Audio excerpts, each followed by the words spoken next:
nasta'in Allahumma shalli wa sallim wa zid wa barik wa akim ala sayyidina wa maulana wa habibina Muhammad wa ala alihi wa ashabihi wa man tabi'ahum bi ihsan ila yaumil qiyamah, amma ba'd.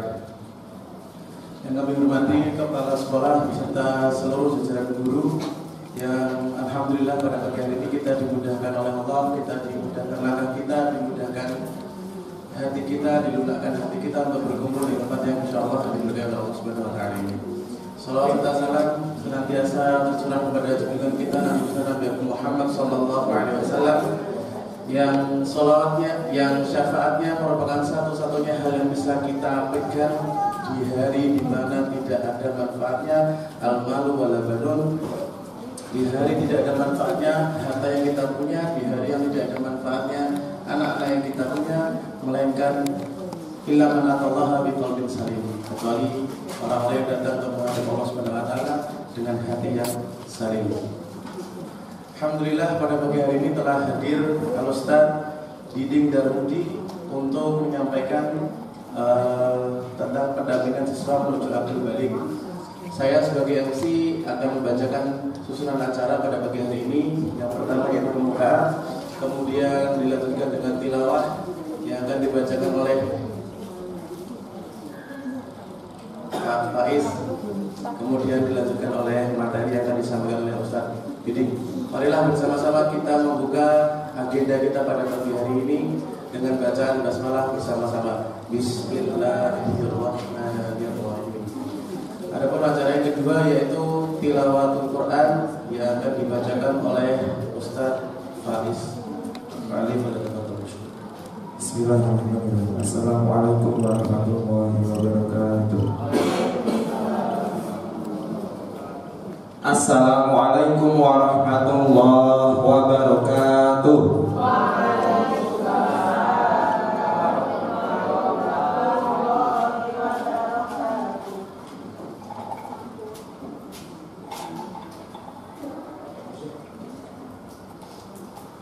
A'udzu billahi minasy syaithanir rajim.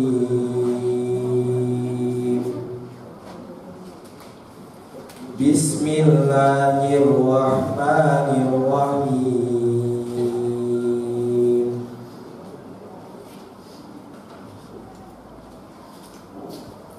Wasari'u ila maghfiratin min rabbikum wa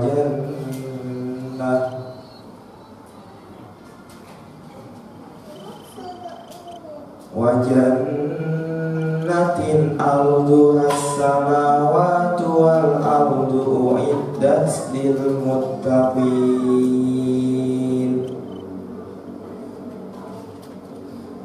alladzina yunfiquna fis sarra'i wad dharra'i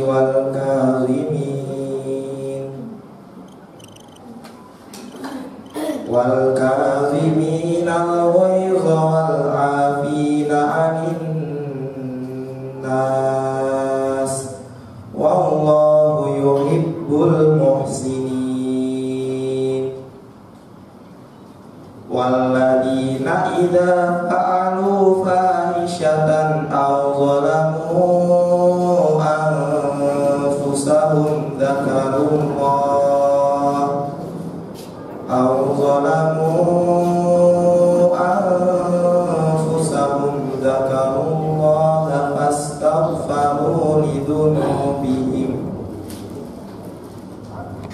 wa man yaghfiru dzunuba illa Allah wa lam yusirru ala ma fa'alu wa hum ya'lamun.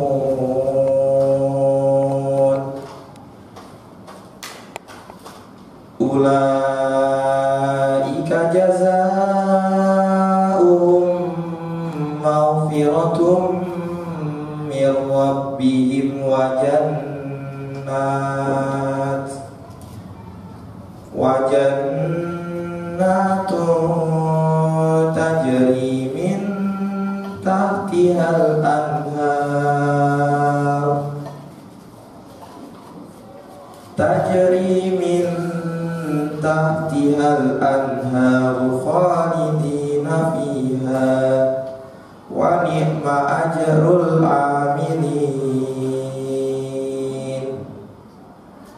Qad khalat min qablikum sunanun fasiru fil ardi fanzuru kaifa kana aqibatul mukadzibin. Shadaqallahul azim. Wassalamualaikum warahmatullahi wabarakatuh. Kemudian yang selanjutnya acara inti kita pemaparan materi tentang akil balik oleh Ustadz Didik. Sebelumnya kami ucapkan ahlan wa sahlan Ustadz Didik, marhaban bihudurikum, selamat datang, selamat bergabung. Yang terhormat Ustadz Didik, kenapa ini penting dibahas? Karena nantinya akil balik ini akan mendapatkan konsekuensi secara syariat. Bagaimana seorang muslim itu pada akhirnya akan menjadi mukallaf atau yang terbebani hukum syariat atau taklif, seperti itu tadi. Nanti akan dibedah oleh Ustaz Didik tentang urgensi-urgensi dan hal-hal yang lebih terperinci dari akil dan balik. Begitu tadi Didik. Waktu dan tempat kami persilakan untuk Ustaz Didik. Tafadhol.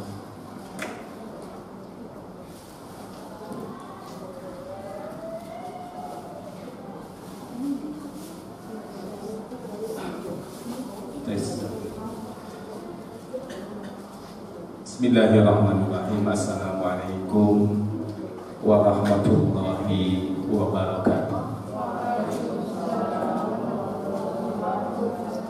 Alhamdulillahi rabbil alamin, wa bihi nasta'inu ala umuri dunya waddin.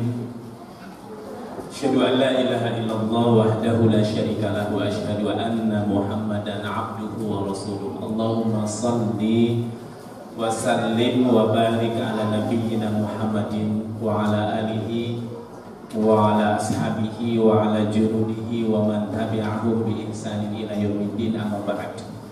Al-Mukarram wal Muhtaram yang saya hormati Bapak Kepala Sekolah di SDIT ya, Bina Amal Al-Ustaz Tora, serta para asatiz dan asatizah yang dimuliakan oleh Allah Subhanahu wa Ta'ala, yang saya tidak sebutkan satu persatu, insya Allah. Yang besar tidak disebut gelar, yang kecil tidak disebut nama. Kita yang hadir di majelis ini dimuliakan oleh Allah Subhanahu wa Ta'ala. Amin, Allahumma amin.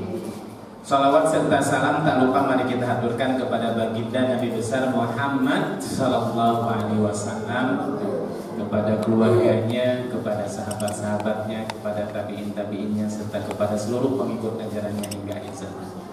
Saya merasa senang sekali bisa bersilaturahim dan sekaligus menjadi sebuah kebanggaan untuk bisa hadir, bertemu, bermuajahah, bertatap muka di tengah-tengah para asatid semua. Bisa bertemu, berjumpa dengan Bapak Ibu semua yang insya Allah kalau saya lihat dari wajah-wajahnya nih, wajah-wajah calon penghuni surga ya. Semua amin. Kenapa? Karena profesi tugas seorang guru atau dalam istilah bahasa Arabnya sebagai murabbi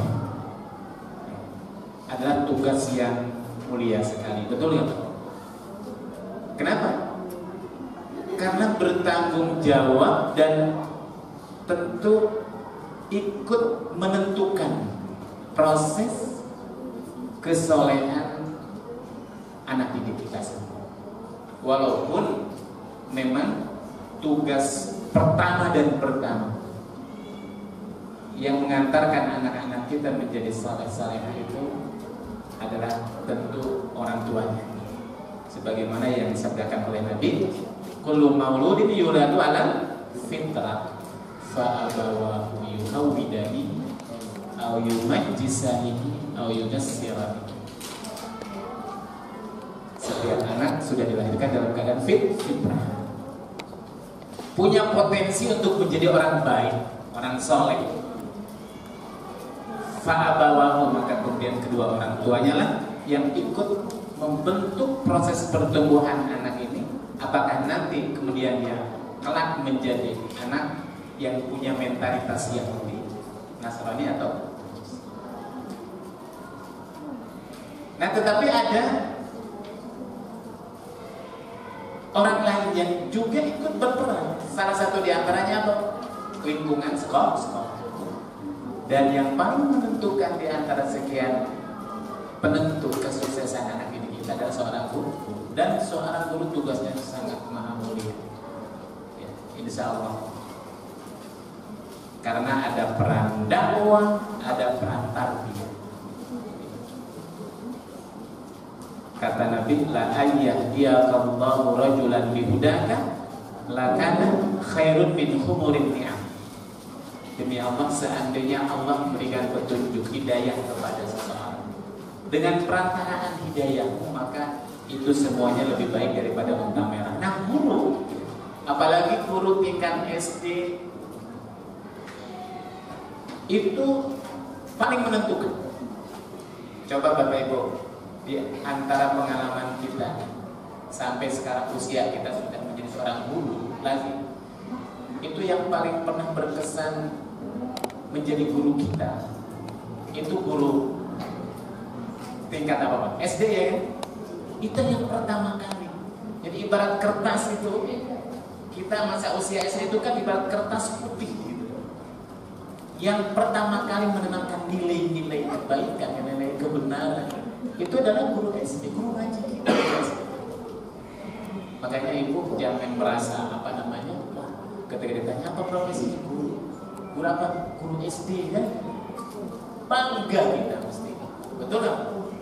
Ibu bapak jangan dibayangkan anak didik kita itu sekarang kita lihat, tapi kita bayangkan nanti anak-anak yang kita didik kelak akan menjadi para pemimpin-pemimpin, ya, para leader-leader yang ini akan menentukan nasib dan bangsa.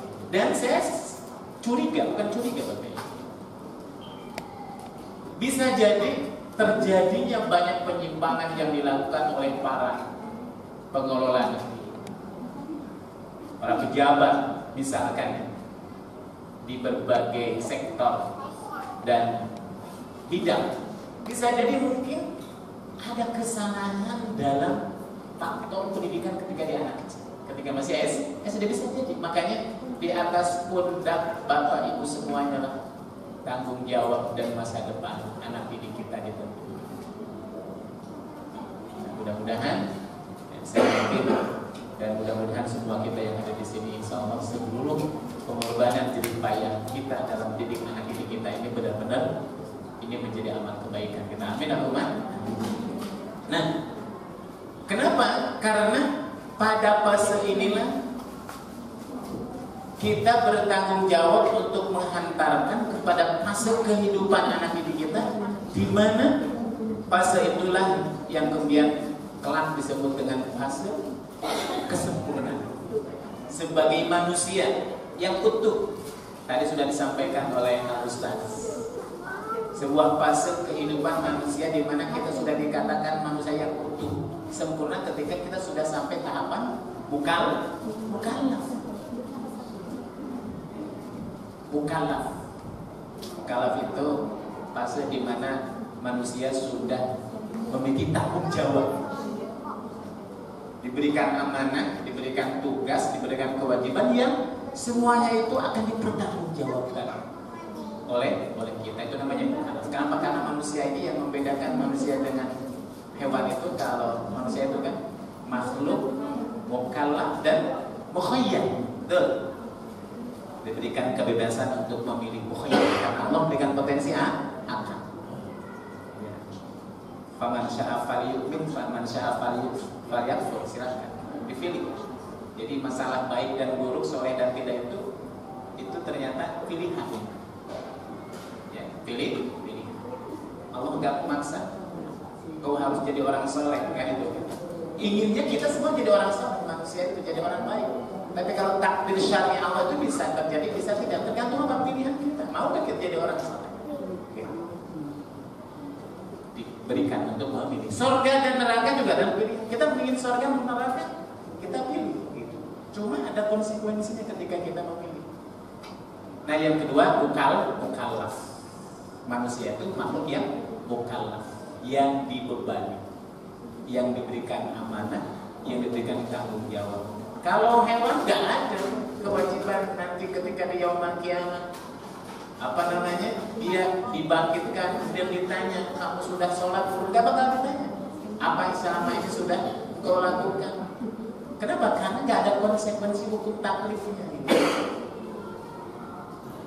Makanya di yaumul kiamat itu nanti ketika manusia yang sudah ditaklif ini, tapi kemudian ketika diminta pertanggungjawaban oleh Allah tentang tugas tanggung jawabnya sudah ditunaikan apa belum, dia lupa.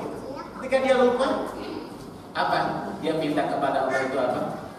Ya laitani kuntu turab. Enakan jadi binatang ya. Setelah hidup mati selesai jadi tanah kan?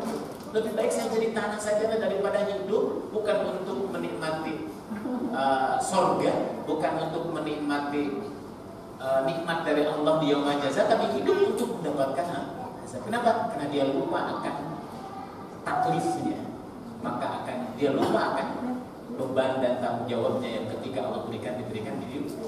Nah, oleh karena itulah Bapak Ibu rahmatullah, maka Bapak Ibu dan kita semua selaku orang tua juga itu punya kewajiban untuk menghantarkan anak-anak kita untuk sampai kepada usia mukal atau usia akil balik. Nah ini Bapak. Nah Bapak Ibu rahmatullah, terkait dengan proses pertumbuhan seorang anak. Kalau kita mungkin Bapak Ibu yang pernah kuliah atau mendalami ilmu pendidikan, kita pernah belajar teori tentang pertumbuhan, ya, pertumbuhan anak di ini. Kalau saya dulu pernah belajar, ada satu mata kuliah yang diberikan namanya ilmu usul tarbiyah. Walaupun terkait dengan teori psikologi pendidikan, psikologi perkembangan pertumbuhan anak ini kan lebih banyak. Itu sumbernya diadopsi dari teori psikologi barat ya. Itu dalam proses pertumbuhan anak itu kan ada namanya mulai namanya itu marhalah at-tufulah. Marhalah at-tufulah itu apa? Masa balita. At-tufulah itu bayi. Itu cuma at-tufulah. Kemudian yang kedua nanti masa pertumbuhan anak itu masuk ke dalam fase apa? Setelah tufulah itu at-tamyiz. Kalau istilah fikihnya gitu ya. Mumayyiz. Kalau menurut para ulama definisi tamyiz itu kalau seorang anak sudah tahu dan bisa membedakan mana kanan mana kiri itu tamyiz. Usia berapa kira-kira? Ya, 6 tahun itu sudah, 7 tahun sudah mumayyiz. Dan dalam fikih ya, ketika orang sudah usia mumayyiz itu sah kalau dia menunaikan ibadah keseharian secara fikih sah kan? Jadi kalau ada anak usia SD ngimamin di belakangnya imam atau orang-orang yang sudah tua-tua itu sah secara fikih karena itu sudah mumayyiz. Baru setelah itu masuk ke dalam fase namanya murahaqah. Murahaqah itu apa ya bahasa kitanya? Sering sebagian orang menerjemahkan itu fase pubertas, fase remaja, mungkin masa apa namanya di dalam teori. Setelah itu masuk fase apa? Asyabab. Nah, ya.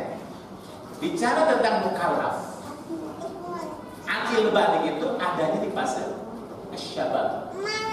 Sering terjemahkan itu dalam bahasa kita apa? Pemuda dan pemudi.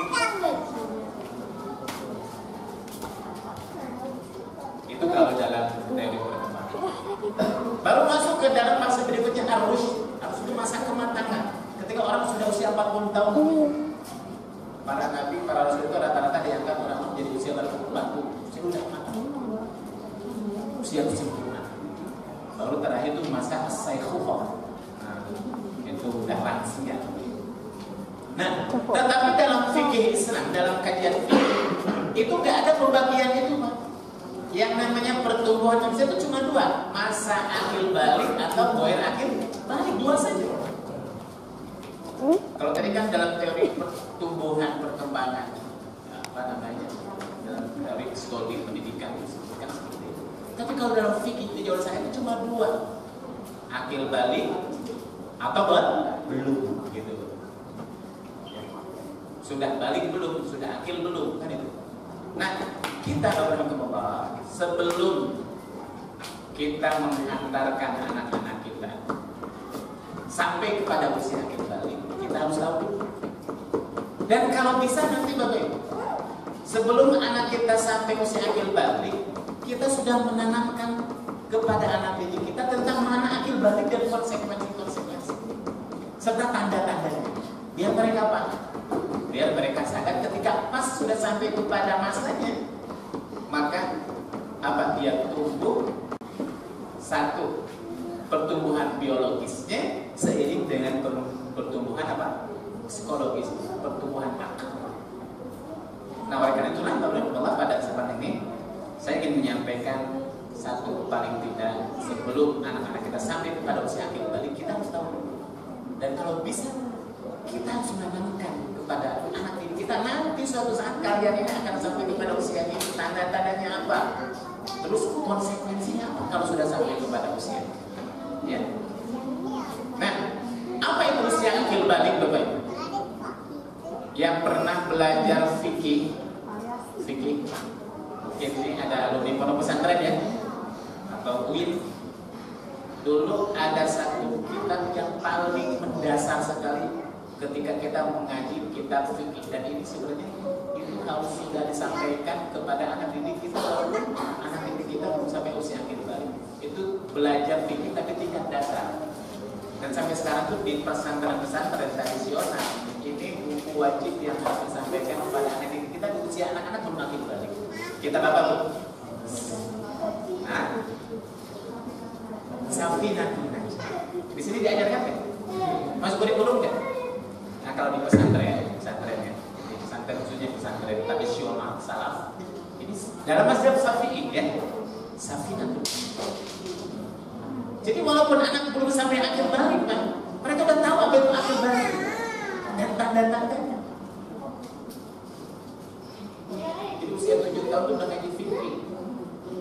Itu bedanya dengan anak-anak kita. Kalau orang-orang dulu,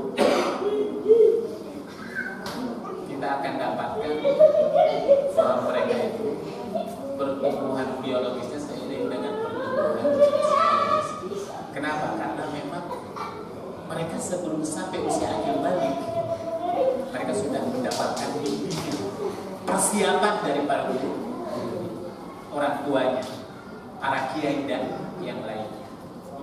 Makanya kalau kita coba baca sejarah generasi salafus saleh, bahkan mungkin sejarah atau para kepahlawanan, kita akan mendapatkan dulu itu tokoh-tokoh yang sukses menjadi para pemimpin ya, dan tokoh para pahlawan-pahlawan itu mereka sudah menjadi pemimpin, mereka sudah menjadi leader itu pada usia yang relatif. Kalau kita bandingkan dengan anak-anak kita sekarang, pertumbuhan kita sekarang itu mereka jauh lebih muda.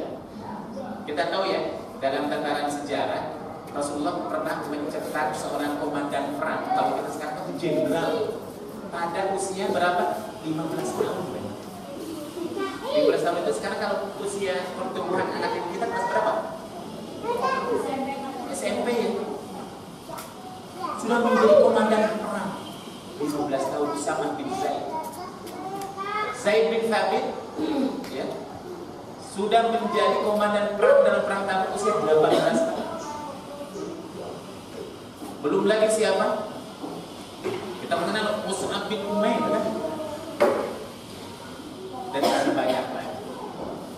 Dalam perkembangan selanjutnya kita mengenal siapa? Muhammad Fatih pernah mampu menaklukkan Konstantinopel pada usia 21 tahun. Bahkan kalau baca dalam sejarah kemerdekaan Indonesia, kita mengenal tokoh-tokoh pahlawan Presiden Soekarno menjadi presiden usia berapa? Sejarah relatif. Kenapa? Mungkin mereka itu ya sudah ditanamkan apa Pak? Nilai-nilai kedewasaan itu jauh sebelum mereka usianya sampai kepada masa usia akhir balik. Nah makanya kurikulum kita juga sama. Kita harus mempersiapkan. Nah paling tidak salah satu di antaranya, sejak anak kita belum sampai usia akhir balik kita sudah menyampaikan. Nah kita belajar dulu tentang apa? Teori tentang akhir balik. Dalam Safinatun Najah itu disebutkan akhir balik itu ada tanda-tanda. Sehingga terbaik. Apa? Alamatul bulughi thalatha. Tanda seseorang sudah sampai usia balik. Kalau tadi akil, balik kita bicara tentang balik dulu. Karena akil itu anak di mana sudah sampai kepada tahapan kedewasaan dalam berpikir, itu akil. Bertindak, mengambil keputusan, bijaksana, kan itu kan?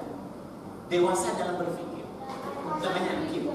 Walaupun kalau di dalam fikih itu sederhana, sebenarnya kalau dalam fikih itu nggak sampai menjadi ukuran bahwa orang akil itu dia harus berdewasa dalam berpikir. Kalau dalam fikih itu sederhana Pak, namanya orang akil itu satu, asalkan orang itu normal, sehat, tidak idiot atau tidak gila, itu akil. Ya, baru seorang itu sudah dikatakan mukallaf. Akil. Yang penting orang itu nggak idiot, orang itu nggak gila. Itu akil. Karena apa? Kalimatnya kata Nabi kan gini, Rufi'al qalamu an kalamin. Jadi angkatnya kolam apa? Pena oleh malaikat. Malaikat akan mencatat baik dan buruknya seseorang. Jadi kalau ada seorang yang melakukan sebuah perilaku, tindakan baik atau buruk, itu tidak dicatat oleh malaikat. Penanya nggak diangkat oleh malaikat, nggak digunakan untuk mencatat. Mayal fidu min qawlin illa ladaihi raqibun atid, kan gitu kan. Karena tugas malaikat itu tidak ada satupun yang dilakukan oleh manusia, termasuk apapun yang diucapkan itu raqibun atid. Dan raqib ada yang mencatat. Tapi itu konon nggak dicatat, nggak dipegang, nggak digunakan oleh malaikat. Dia sudah berbuat buruk atau bukan. Siapa? Ada tiga. Satu di antaranya terkait dengan takdir itu anil majnun hatta yaqila, orang gila. Sampai kemudian orang itu sembuh dari kegilaan, sampai orang itu bukan gila. Jadi definisinya selama orang itu nggak sampai masuk dalam tahapan gila, idiot, yang orang itu nggak bisa membedakan mana baik mana buruk, itu sudah akil. Ya, akil. Dalam fikih seperti itu.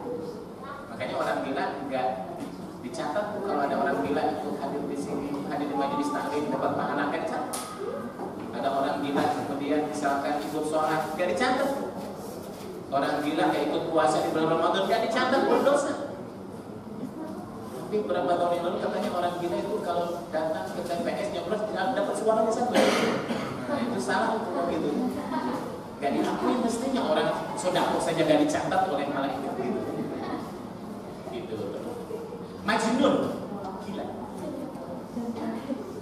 Kenapa disebut majnun dan kenapa orang gila itu enggak dicatat? Karena apa?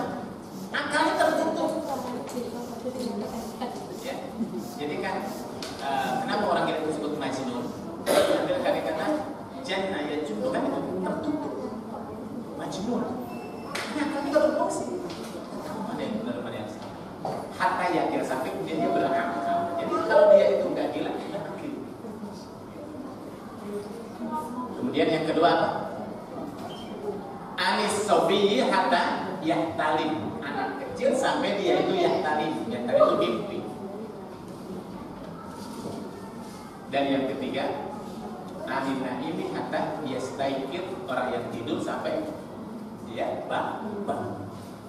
Jadi kalau kita lihat dari 3 tanda ini berarti kedewasaan atau mukallaf salah satunya diukur oleh kesehatan akalnya. Ya, seperti itu. Nah, oleh karena itulah kata para ulama, kalau kita ingin mengetahui orang itu sudah akil balik atau alamatul qulub, tanda orang itu sudah balik sampai batasan di mana dia itu sudah diberikan oleh Allah tugas amanah tanggung jawab. Salah satu itu tandanya ada 3, sedangkan cuma 3 saja. Apa yang 3 itu? 1, khamsa asyarata sanatan fil dzakari wal untha. Kalau seandainya anak kita sudah sampai usia 15 tahun. Kalau udah usia 15 tahun itu Pak, asalkan memang akalan tadi yang sehat, maka dia sudah balik. Itu tanda yang pertama. Tanda yang sederhana kita bisa jadikan ukuran orang itu balik atau tidak. 15 tahun. 15 tahun itu berarti usia SMP ya. Kelas berapa? Kelas 3. Nanti. Kalau SD udah 15 belum? Ya. Tapi kita sedang mempersiapkan. Itu kalau dilihat dari usia biologis. Tapi ada tanda yang lain. Bisa jadi anak ini belum sampai 15 tahun. Kalau dilihat dari biologis belum dewasa, belum balik. Tapi kalau seandainya ada tanda yang kedua. Tanda yang kedua apa? Wal ikhtilafu fi zakari wal untha. Ikhtilaf itu mimpi. Maksud mimpi di sini apa, Pak? Mimpi dikejar-kejar monyet? Bukan. Ya. Kalau biasa diajari oleh guru kita mimpi basah. Tanya lagi, basah apa, kehujanan? Bukan.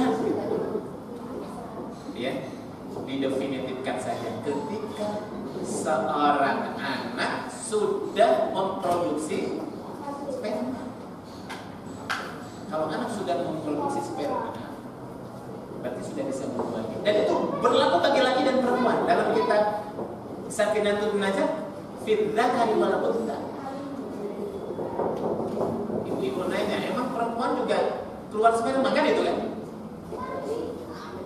Keluar juga. Ya, tapi bukan sperma namanya. Nanti itu 17 tahun ke atas. Itu pernah dalam suatu riwayat.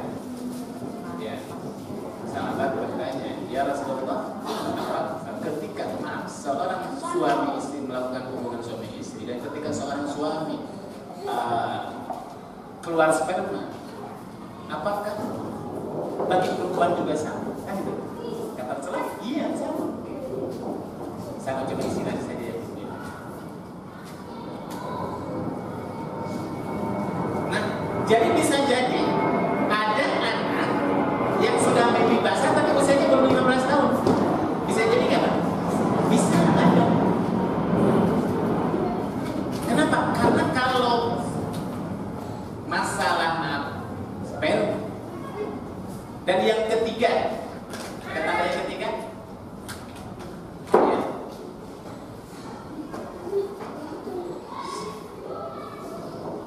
Litis di sini sebutkan litis isini. Jadi keluar sperma itu bisa jadi sebelum usia 15 tahun itu dia terjadi apa? Tis isini. Tis itu berapa? 9 tahun.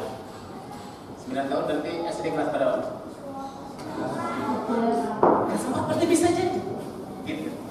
9 tahun. 9 tahun bisa jadi. Dan tanda yang ketiga wal haidu fil untha. Dan tanda yang ketiga khusus bagi perempuan ketika perempuan itu sudah haid. Jadi ibu rahimakumullah, bisa jadi ada anak didik kita usia 9 belum haid, laki-laki belum mimpi basah, usia 10 tahun belum haid juga, belum mimpi basah, belum dewasa, belum balik. Usia 11 tahun belum haid juga, belum mimpi basah juga, belum balik. Sampai 14 tahun belum haid juga, dan belum mimpi basah juga, belum balik juga. Tapi kalau sudah 15 tahun, kalaupun dia belum mimpi basah, kalaupun ada seorang perempuan belum haid, maka itu sudah merupakan batas akhir. Kita pastikan bahwa yang bersangkutan sudah balik. Dan kalau dulu pertumbuhan akil dan balik ini memang itu sejatinya beriringan. Orang-orang dulu itu termasuk ibu-ibu, mungkin ibu-ibu yang sudah usia lahirnya tahun 70-an ke atas, rata-rata yang namanya perempuan haid itu di usia 15 tahun ya, misalkan rata-rata ya. Tapi sekarang kan lain. Sekarang usia kelas 3 SD ada yang sudah haid.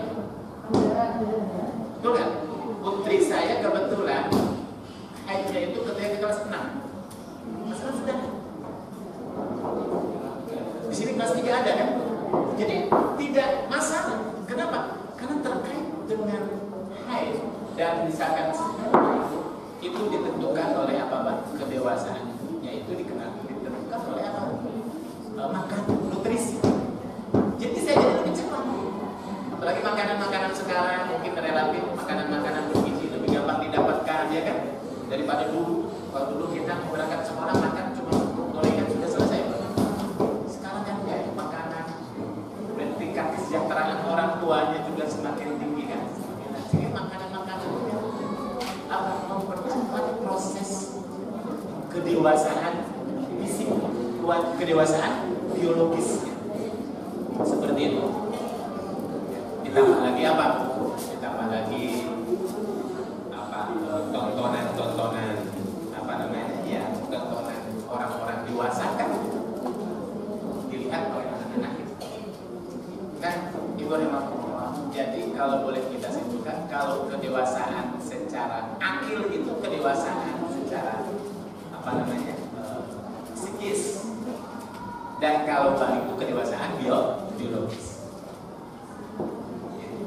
Nah, kalau dulu sejatinya seimbang.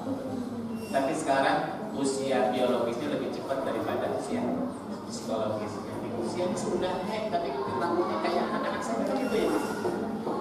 Atau dia udah mahasiswa tapi masih pelangga-pelongo. Ya. Makan aja harus sudah masih dilayani. Di rumah kadang-kadang sholat juga enggak punya kesadaran harus disuruh-suruh. Padahal badan sudah belum, sudah mahasiswa gitu. Tapi kok kita belum matang kan itu. Ya. Nah, ini yang terjadi. Dan ini menjadi tantangan bagi kita. Tapi kalau fikih itu yang dilihat zonanya. Jadi kalau kita punya anak didik kita kelas 3 SD sudah misalkan sudah itu dewasa. Sudah balik. Dan nanti konsekuensi hukum juga berlaku. Ya. Itu tanda-tanda. Nah, selain itu, maaf ya, kita juga perlu menyampaikan kepada anak kita. Selain tentang definisi ini apa yang kita sampaikan tanda-tandanya. Biasanya para ahli psikologi itu juga melihat tanda-tanda kebalikan seorang itu dilihat dari tanda-tanda zohir. Apa? Misalkan matangnya alat-alat reproduksi, betul? Berubahnya postur tubuh fisik anak didik kita. Kita bisa bedakan saya kebetulan punya anak laki-laki. Ya. Salah satu di antara ciri tanda-tanda fisik anak didik. Walaupun kita nggak nanya kan, belum nanya, ya, anak ini kira-kira sudah mimpi basah belum? Salah satu itu bisa dilihat dari tanda-tanda fisiknya. Kalau bicara, suaranya sudah mulai berubah. Karena jamnya sudah mulai tumbuh ya kan? Oh, ini sepertinya ini sudah boleh kita nanya, boleh. Dan memang yang lebih tepat yang lebih memungkinkan untuk tidak ada gap dalam ini adalah peran orang tua sebenarnya. Peran orang tua itu punya tanggung jawab besar untuk menambahkan, membimbing dan mengarahkan anak kita pada proses nanti anak itu sudah dewasa. Orang tua kalau laki-laki berarti bapaknya yang harus lebih dekat. Dan dia harus mengajarkan kepada anak didik kita. Kalau perempuan itu. Kalau perempuan apa tanda-tandanya? Satu, apa? Maaf, misalkan adanya perubahan postur tubuh, pinggulnya berubah, kemudian payudaranya, kan itu kita harus tahu. Orang tua harus tahu. Nah, di saat ya, kita sudah lihat tanda-tandanya, bolehkah kita nanya, boleh kita dekati, boleh bahkan harus, dan ibu bapak sudah mengenalkannya. Dua orang tua harus mengenalkan. Nah, cuma masalahnya banyak orang tua yang nggak tahu, Pak. Orang tua yang nggak paham. Ya. Nah, ketika orang tua nggak menyadarinya, orang tua nggak paham, maka tugas kita menjadi posisi mereka. Karena ini banyak, ya banyak di antaranya. Ini ada beberapa pemberitaan. Salah satu di antaranya munculnya anak-anak didik kita yang maaf ya, ada penyimpangan dalam masalah pergaulan, seks dan apapun itu. Salah satu di antaranya karena apa? Mereka kehilangan sosok ayah dan bunda. Mereka bagaikan anak-anak yatim. Ada sih bapaknya, ada sih ibunya, tapi mereka habis banyak waktunya di luar gitu kan. Sementara mereka itu butuh sentuhan dan butuh apa? Informasi yang terkait dengan masalah-masalah pribadi, Pak. Akhirnya kemudian disekolahkan ke pesantren, disekolahkan ke SDIT. Nah, maka di sini orang tua perannya digantikan oleh ibu.